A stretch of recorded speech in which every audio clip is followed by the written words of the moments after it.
Bonjour à toutes, je suis Sydney de Au fil du tricot et aujourd'hui je fais mon premier podcast pour être sûre de vous parler de tout ce que je voudrais apporter. J'ai fait ma petite liste, donc je vais commencer par une petite introduction de ce dont je vais parler aujourd'hui.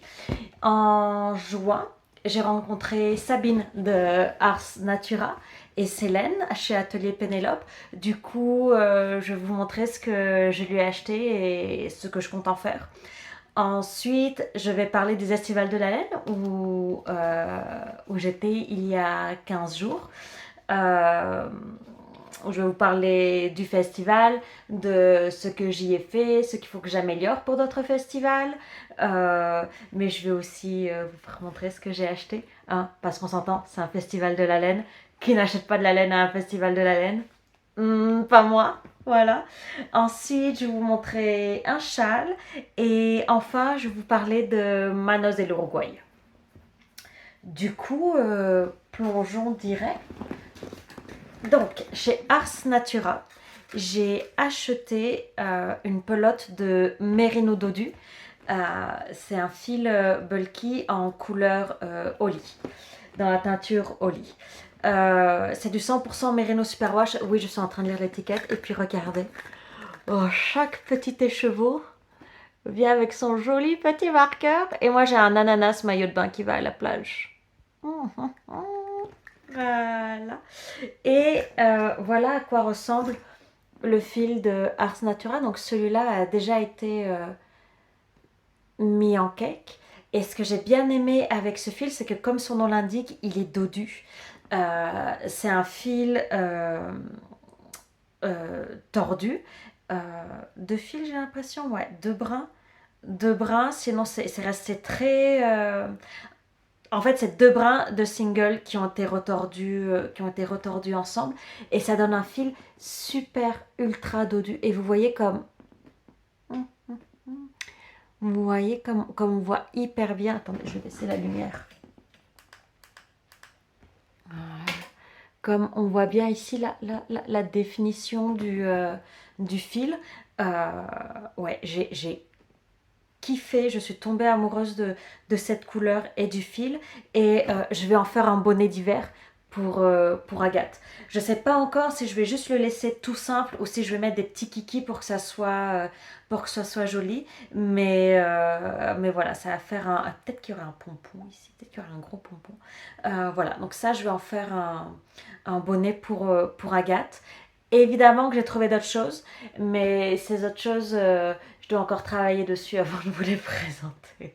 Bref, promis, ça viendra. Ça viendra, mais voilà. En tout cas, Sabine fait de très belles couleurs, on fait de très belles teintures. Elle est, elle fait des couleurs qui sont très flashy, très pétantes, de très beaux mouchetés. Du coup, si pour votre linge, vos châles, vos bonnets, pour l'hiver, vous cherchez des choses qui ont beaucoup de peps, allez chez elle. C'est vraiment top. Donc, elle s'appelle Ars Natura. Voilà, ok, n'oubliez pas, l'image est inversée, je vais vous le mettre dans les notes en dessous et sa boutique est disponible sur Etsy. Donc ça, c'était une chose. Voilà. Ensuite, les Estivales de la Laine. Donc, les Estivales de la Laine, la première édition avait été en 2018 et puis il y a eu le Covid, donc nous sommes tous restés chez nous. Voilà. Et ils ont fait une nouvelle édition cette année, été 2022, 15, le week-end du 15 et du 16. Ça durait le samedi et le dimanche. C'est du côté de Sisteron, donc si vous êtes dans le sud de la France, c'est vraiment un festival à aller visiter. À nouveau, nous étions en extérieur, ce qui était agréable parce que ça faisait du bien d'être dehors un petit peu et de voir du soleil. Sauf que pas de chance pour nous, c'est tombé pendant le week-end de canicule dans la région et nous avions chaud. Nous avons eu très très chaud, mais Lydie a eu la merveilleuse idée de demander un espace sous Barnum et heureusement parce que je pense que sinon nous serions finis à l'hôpital déshydratés. Euh, Quoi qu'il en soit, nous avons eu un très bon spot sous le Barnum. Nous avons eu toute la largeur du Barnum et nous étions juste en face de la buvette. Et les organisateurs ont eu la merveilleuse idée, je devrais peut-être pas le dire très très fort, euh, d'utiliser un brumisateur. Du coup, visiteurs et exposants, dès qu'on avait un peu chaud, on allait sur le brumisateur, on y restait 2-3 minutes, ça nous rafraîchissait, ça mouillait un peu les cheveux, le visage, la peau, le linge, et on était capable de retourner sous le Barnum à nos stands, d'y travailler une demi-heure au frais, une demi-heure supplémentaire à supporter un peu la chaleur, et on retournait sur le brumisateur. Donc c'était vraiment agréable et ça a été une très très bonne idée d'installer ce système-là parce que je pense que sans ça, nous aurions tous eu des problèmes. De déshydratation, de coups de chaud, donc voilà. Moi, j'y étais aux Estivales de la Laine, donc j'y suis allée avec Lily sur un fil.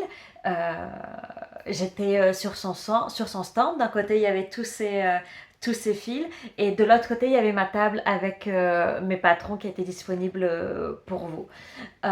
Et en plus de ça, j'ai animé des ateliers. Donc, en atelier, j'avais apprendre à tricoter sa chaussette en rond, de la pointe jusqu'au mollet, et apprendre à tricoter un pull en rond, top-down, avec un raglan. Je me suis rendu compte je me suis rendu compte que finalement il n'y avait pas eu beaucoup d'inscriptions, quelques-unes, donc c'était quand même agréable de vous rencontrer, de vous enseigner. C'était des moments très agréables, mais c'était pas comment dire, les ateliers n'ont pas été complets. D'accord, les ateliers n'ont pas été complets. Et en discutant avec Lydie, le commentaire qui me fait réfléchir, c'est Sydney, les personnes qui viennent à ce festival sont des gens qui savent déjà tricoter. Ce sont des dames qui savent déjà faire des pulls, ce sont des dames qui savent déjà faire des chaussettes. Donc, la conclusion de tout ça, c'est que je pense que je dois vous proposer des ateliers plus spécifiques, plus pointus sur des choses, peut-être aussi des ateliers plus courts, hein, parce que même si on tricote une mini chaussette, eh bien, monter les mailles, faire les augmentations, même si on fait 4-5 tours, faire le talon, ça prend du temps et c'est un atelier qui dure 2 heures et demie. Alors que peut-être qu'en faisant des choses plus spécifiques, plus pointues, ça peut être des ateliers qui sont beaucoup plus courts aussi, mais qui du coup peuvent aussi beaucoup plus vous intéresser. Donc, je vais réfléchir à ça. Là, je vais profiter du mois d'août pour réfléchir à ça parce qu'en septembre, potentiellement, il y a septembre et octobre, j'ai des salons, des marchés auxquels j'aimerais participer et du coup, bah, tester ces nouveaux ateliers que je vais vous présenter. Donc, voilà, j'ai tout le mois d'août pour préparer ça et essayer d'être plus spécifique, plus pointu pour répondre aux besoins de tricoteuses plus avancées. C'est vrai qu'aujourd'hui, ces ateliers-là sont pour des tricoteuses débutantes, mais je peux essayer de faire quelque chose de plus avancé aussi. J'ai les compétences, j'ai les connaissances, donc je vais réfléchir à quoi vous proposer. Donc ça, c'était pour les ateliers. Euh, les patrons, j'en ai vendu quelques-uns, mais je me suis rendu compte que j'avais pas pris avec moi le patron La Salis ni Calotropis. Ces deux pièces-là étaient restées à la maison, ce qui est pas très très malin. Mais bon, c'est pas grave. Euh, Parce que ça a été l'occasion de vous présenter un autre patron d'un châle que j'ai tricoté exclusivement pour les estivales de la laine. C'est le châle universel. Oh. Donc universel est un châle triangulaire. On commence ici par la pointe et puis on tricote du jersey endroit, de la dentelle et on augmente jusqu'à utiliser l'intégralité, quasi l'intégralité de la pelote. On finit avec un peu de poire mousse et on ravale les mailles. Universel n'est pas encore disponible ni sur mon site ni sur Ravelry parce que je n'ai pas encore fait les photos du châle. Pourquoi j'ai pas encore fait les photos du châle? Parce que juste avant de partir aux estivales, une semaine avant de partir aux estivales, j'ai eu le Covid. Donc je suis restée à la maison enfermée avec ma fille. malade, ça a été une version light, mais ça a été malade et tout ce que je voulais faire avant les estivales de la laine, en fait, j'ai rien pu faire de tout ce que je voulais faire pour les estivales de la laine.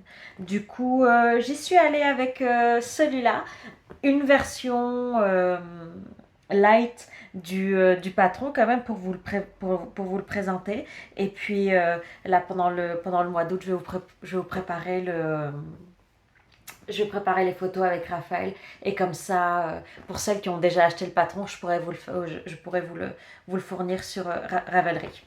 Ce châle, je l'ai tricoté avec le fil de Lily sur un fil, sa nouvelle base, la Lily BFL. Et j'ai pris un écheveau de 150 grammes et avec cet écheveau de 150 grammes, vous faites tout le châle. Voilà, donc peut-être qu'il m'en reste un peu là. Je pense qu'il me reste une petite crotte comme ça de fil. Il doit rester quoi, peut-être 5, 6, peut-être 10 grammes maximum. Mais en tout cas, avec un écheveau de 150 grammes, vous faites ce châle-là. Si vous le voulez plus grand, vous prenez deux écheveaux de 100 grammes. Et puis l'avantage d'un châle comme celui-là, c'est que vous pouvez le tricoter. Vous pouvez continuer à le tricoter jusqu'à ce que vous atteigniez la longueur que vous souhaitez. Donc Universel sera bientôt disponible sur ma boutique et sur Ravelry. Et en BFL, j'ai utilisé le pêche du verger. Pêche du verger. Ouais, pêche du verger. Lily, mets en commentaire si c'est vraiment ça ou pas. Mais voilà, donc c'est une très jolie couleur et vous voyez comme elle va bien au teint l'été. Voilà, avec de la dentelle comme ça, l'été, vous arrivez à vous couvrir les épaules, mais vous n'avez pas non plus trop chaud avec ça. Donc ça, c'était aux estivales de la laine. Ça, c'était les estivales de la laine. Qu'est-ce que j'ai trouvé d'autre aux estivales de la laine? J'ai acheté à notre voisine de stand pâte de velours, deux écheveaux de mohair. Voilà, donc il y a celui-là et celui-là. C'est sa base chimie. 72% de kid mohair, 28% de soie dans sa couleur calypso. C'est un très beau bleu glacier grisé avec peut-être un peu de moucheté mauve. Mais voilà, donc ça c'est une très jolie couleur. Donc ces écheveaux font 50 grammes, 420 mètres. Probablement même très certainement que je vais en faire un pull. Ouais, je vais en faire un pull. Peut-être un peu comme euh, comment il s'appelle? Le tea o'clock, où je vais le commencer d'une manche et le tricoter jusqu'à l'autre manche. Un peu ample. Probablement un peu crop top aussi parce que j'ai pas non plus beaucoup de fils. Très certainement déjaugé. Très certainement déjaugé. Nos hivers ici dans le sud ne sont plus aussi froids qu'avant. Donc probablement qu'en aiguille de 4, 4,5, peut-être même 5. Il faudra que je fasse un échantillon. Peut-être même qu'en aiguille de 5, ça sera suffisant pour me faire un pull et qu'il soit suffisamment chaud et agréable pour l'hiver. Et en dessous, un pull à manches longues, un sous-pull à manches longues, un sous-pull noir, un jean noir, et puis ça fera l'affaire. Voilà, donc j'ai trouvé ça. Mhm. Donc ça c'est une des premières découvertes parce que je connaissais pas du tout pâte de velours. C'est Lydie qui m'a dit que ça faisait longtemps qu'elle était sur le marché et qu'elle faisait de très belles choses. Et c'est vrai Christine, tu fais de très belles choses. Moi je te le dis. J'imagine que t'avais pas besoin d'attendre que je te le dise. Mais voilà, donc ça c'est mes premiers achats. Et ensuite j'ai découvert Flo de laine Delphine. Voilà. Donc je lui ai pris cette fois-ci 3 écheveaux de son fil Nininia. C'est du mérino d'Arles. 350 mètres, 100 grammes en couleur formalo, comme vous voulez. Voilà. Donc c'est un très beau rouge, rosé, framboise très intense. À nouveau, je pense que ça va être un pull. La laine est rustique. Donc c'est du mérino d'Arles. Je vais lire le reste de l'étiquette. Laine delphine, les laines du Dauphiné, laine de brebis née, élevée en système pastoral et tondue en Dauphiné dans l'Isère. Euh, donc tout ça, voilà, c'est du fil français, c'est de la laine française, c'est teinté par Florence. J'espère Florence que c'est vraiment ton prénom, excuse-moi, j'ai oublié. Teinté par Flo, et c'est elle qui jusqu'à maintenant travaillait avec les... ce ne sont pas des agriculteurs, avec les éleveurs. Avec les éleveurs pour s'occuper des moutons. Fil 100% français, si c'est quelque chose qui vous intéresse, vraiment allez voir parce qu'elle fait de très très belles couleurs. Et pour être un fil euh, Mérino d'Arles, 100% Mérino d'Arles français, oui c'est un fil rustique, mais il n'est pas piquant. C'est pas un fil piquant, c'est pas rêche, c'est un fil qui est très agréable et je pense que je vais bien m'amuser à le tricoter et je vais en faire quelque chose de vraiment sympa. Simple, ça va être un pull simple. J'ai presque envie de repartir sur la construction du Lassalis avec des épaulettes ici pour donner un peu de structure, pour donner de la structure ici en haut. Et puis ensuite je verrai bien où ce film mènera. Mais très belle découverte. Elle ne fait pas de teinture chimique. Elle m'expliquait qu'elle utilisait des teintures alimentaires, voilà, des colorants alimentaires. Et du coup, elle reste vraiment dans le respect de la fibre, respect de la nature, puisque colorant alimentaire veut dire colorant un peu moins chimique que le colorant chimique d'autres teinturières. Donc j'ai vraiment hâte d'avoir le temps de les tricoter. Probablement que ce sera pour 2023. Probablement que ces fils-là et les fils de Christine, de pâte de velours, ça sera pour 2023 parce que ma fin d'année est chargée. Voilà. Et enfin parce que je les avais sous les yeux tout le week-end. J'ai pris chez Lily sur un fil une pelote de Lil Sock en couleur agate. Oui, oui, je sais. Je sais, c'est la pelote qui a le même prénom que ma fille. Voilà. Donc, cette pelote, je vais la garder pour en faire un pull pour Agathe. Voilà, je sais pas encore si je vais inventer quelque chose. Je pense que je vais reprendre le patron et les chiffres que j'avais pour le mini calotropis. Et je verrai si je rajoute des petits dessins quelque part, un petit motif quelque part. Mais voilà, j'ai gardé ça pour Agathe et je lui ferai un joli pull pour cet hiver. Ça, et pour finir sur les estivales de la laine, je voulais remercier donc Marthe de Kaplan d'avoir organisé ce festival, pour le site internet, pour avoir géré les invitations, les inscriptions aux ateliers, la com pour les ateliers, pour le festival. C'était géré d'une main de maître. La localisation était plus intéressante qu'en 2018. C'était vraiment bien. Merci aux bénévoles qui nous ont aidés, qui ont gardé les stands pendant que nous faisions des ventes, pendant que nous mangions, pendant que nous traversions la vallée de la mort. Non, de la soif. C'est la vallée de la soif parce qu'il faisait vraiment très très chaud et de temps en temps nous avons besoin de boire. Nous avions besoin de manger de glace qui était très très bonne, faite localement, vegan. Besoin d'aller aux toilettes aussi parce que c'était un peu loin. Donc merci à Matt, merci aux bénévoles et merci à nos voisines de stand. Donc Lydie et moi étions très bien entourés. À côté de nous, nous avions Christine, Alex et j'ai oublié le prénom de la troisième dame. J'ai oublié le prénom de la troisième dame. Donc merci à elle, ça a été un plaisir fou d'être installée à côté d'elle. Nous avions aussi Camille du chat qui tricote de Aix-en-Provence qui n'était pas très loin de nous. C'était bien agréable de t'avoir proche de nous. Et il y avait aussi Cécile de Atelier Camélire. Non mais sérieusement, qui met Atelier Camélire à côté de nous? Forcément qu'on a acheté chez Atelier Camélire, forcément qu'on a acheté à la pâte de velours. C'était là sous nos yeux pendant 2 jours, on n'a pas pu résister. Mais quoi qu'il en soit, les filles, c'était un week-end très agréable. Et vous aussi, vous l'avez rendu bien sympathique. Donc, j'ai parlé des estivales de la laine, j'ai parlé de mes achats, j'ai parlé du châle universel. Maintenant, je vais vous parler de Manos de l'Uruguay. Il y a quelques semaines, non, c'était en mai.